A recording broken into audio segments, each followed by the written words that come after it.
Hiya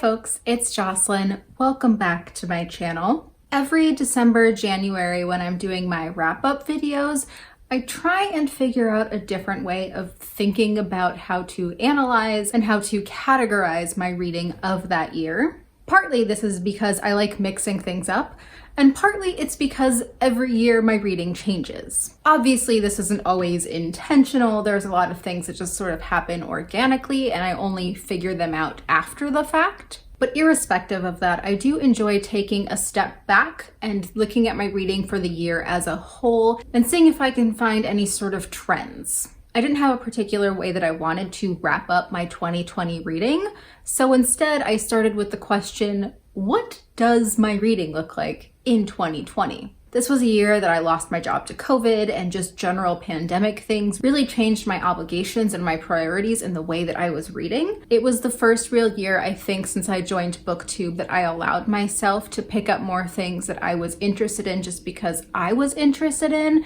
and less because I wanted to talk about them or because other people had been talking so highly about them. Obviously, that still does factor into that, right? I don't exist in any sort of bubble. I definitely generally get swept up in BookTube hype. I am not at all saying I'm exempt from that. But when I did look at the 150 books plus as a visual representation of my year, there were a few patterns that I did notice. So I wanted to talk about them here. It's going to be a very informal video. I'm not going to be giving any sort of synopses or anything. Like I said, I've already read over 150 books this year, which is more than usual. Don't get me wrong, this is a lot of books.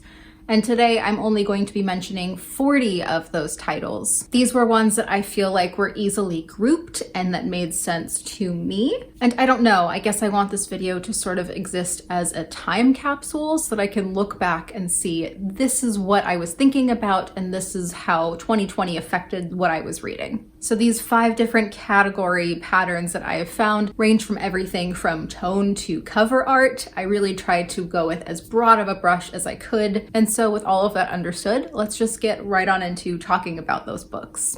So let's talk about tone. 2020 was definitely the year that I picked up more horror than usual. I'm starting to really get comfortable in that genre. It's the speculative hole that I've spent the least amount of time in, but I'm now finding more and more things that I like there. And I've also gotten more comfortable with Gothic literature. So this first category of books that I noticed are all ones that are very eerie and slow. They do range in genre, but they're all books that I needed patience for, and all books that I feel like were very atmospheric, that I needed to put aside time to really allow myself to fully submerge into the story. So books like Mexican Gothic by Sylvia Moreno Garcia, Lakewood by Megan Giddings, Catherine House by Elizabeth Thomas, Vita Nostra by Marina and Sergei Dyachenko, Plain Bad Heroines by Emily M. Danforth, Future Home of the Living God by Louise Erdrich, Tender is the Flesh by Agustina Basterrica, and The Luminous Dead by Caitlin Starling. One way I did stay very true to form, though, was picking up books that had a lot of paranormal or mythological beings, specifically in YA fantasy. It is no secret that I love fairy tales and supernatural things, but I feel like this year specifically, I read the most amount of YA fantasy books that I could say, look, these are all very similarly playing with a theme. So Cemetery Boys by Aidan Thomas, Alatzoe by Darcy Littlebadger, Lobisona by Romina Garber, A Song Below Water by Bethany C. Morrow, and Blaze Wrath Games by Amparo Ortiz, all examples that I would easily point to. And building off of that, some of my favorite creatures to read about are gods and ghosts. I have a full shelf on Goodreads that is gods/demons/spirits because I find that those overlap a lot. Sometimes books have all of those, sometimes they only have a couple, but this year for sure I had a lot of ghosts and god characters. For example, Muse of Nightmares by Laini Taylor, Black Sun by Rebecca Rowanhorse, Mapping the Interior by Stephen Graham Jones, The Girl and the Ghost by Hannah Alkoff, Ghost Squad by Claribel Ortega, Sister Mine by Nalo Hopkinson, The Iron Will of Jeannie Lowe by F.C. Yee, Maya and the Rising Dark by Raina Barron, and A Mixture of Mischief by Ana Meriano.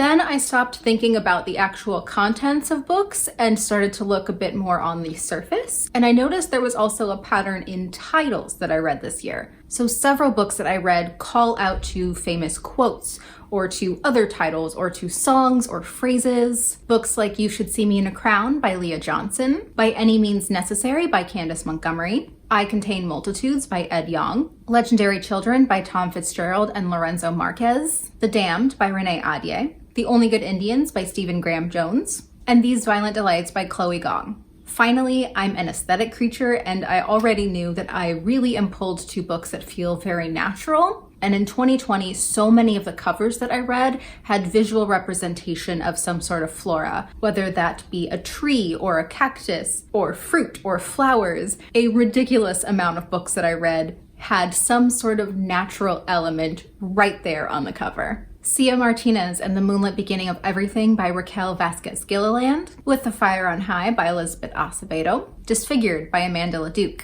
Into the Tall, Tall Grass by L'Oreal Ryan, Sabrina and Karina by Callie Fajardo-Anstine, Felix Ever After by Kaysen Callender, All Boys Aren't Blue by George M. Johnson, The Lost Coast by A.R. Capetta, Desdemona and the Deep by C.S.E. Cooney, Braiding Sweetgrass by Robin Wall Kimmerer, The Undocumented Americans by Carla Cornejo Villavicencio, and A Mind Spread Out on the Ground by Alicia Elliott. So, did I answer any questions about how I read in 2020?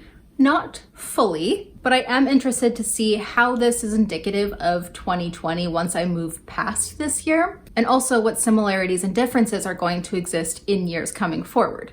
This isn't really a video about answers so much as it is just me talking out loud to myself, but I do hope there is something of interest for you here. If you wanted to chat in the comments, I would love to hear about any sort of trends or fads that you found in your own reading. Maybe you too were reading a lot more dystopian than you thought you would be when a pandemic was going on. I don't know, but I'm here if you want to tell me. Otherwise, that is going to be it for me today, folks. So thank you all so much for watching, and I'll be back with another video shortly.